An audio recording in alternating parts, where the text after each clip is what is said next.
തൃക്കാക്കരയിൽ തെരുവുനായ്ക്കളുടെ ശല്യം വർദ്ധിച്ചുവരുന്ന സാഹചര്യത്തിൽ തൃക്കാക്കര നഗരസഭയുടെ നേതൃത്വത്തിൽ തെരുവുനായ ഷെൽട്ടർ ആരംഭിച്ചു. നഗരസഭ പാർക്കിംഗ് ഗ്രൗണ്ടിനോട് ചേർന്ന് ആരംഭിച്ച തെരുവുനായ ഷെൽട്ടർ ഉമാ തോമസ് MLA ഉദ്ഘാടനം ചെയ്തു. ചെയർമാൻ റാഷിദ് ഉള്ളംപള്ളി അധ്യക്ഷത വഹിച്ചു.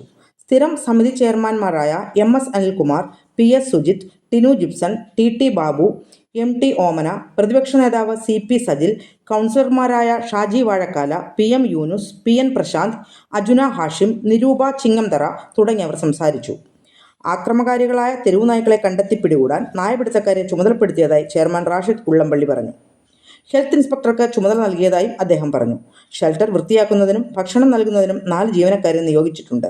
28 ലക്ഷം ചിലവഴിച്ച് 40 കൂടുകളാണ് ഒരുക്കിയിരിക്കുന്നത്. കണ്ടു കഴിഞ്ഞപ്പോൾ എനിക്ക് തോന്നിയത്, പലപ്പോഴും നിയമസഭയിൽ ഈ തെരുവുനായ ശല്യത്തെക്കുറിച്ച് പല MLA-മാരും അവിടെ പറയുമ്പോൾ നമ്മൾക്ക് ഭരണപക്ഷത്ത് നിന്നുള്ള ഒരു ആൻസർ കിട്ടണത് തെരുവുനായ കടിച്ചാൽ 10,000 രൂപ ഇഞ്ചക്ഷൻ വയ്ക്കാനായിട്ട് കൊടുക്കും എന്നാണ്.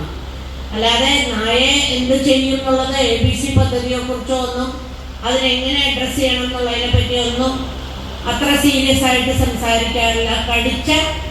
കടിച്ചതിന് ശേഷം എങ്ങനെ ചികിത്സ കൊടുക്കും എന്നുള്ള രീതിയിലാണ്, അതിനെ ആ ചികിത്സ എങ്ങനെ ഫ്രീ ആക്കും എന്നുള്ളതിനെ പറ്റിയാണ് ആലോചിക്കുന്നത്.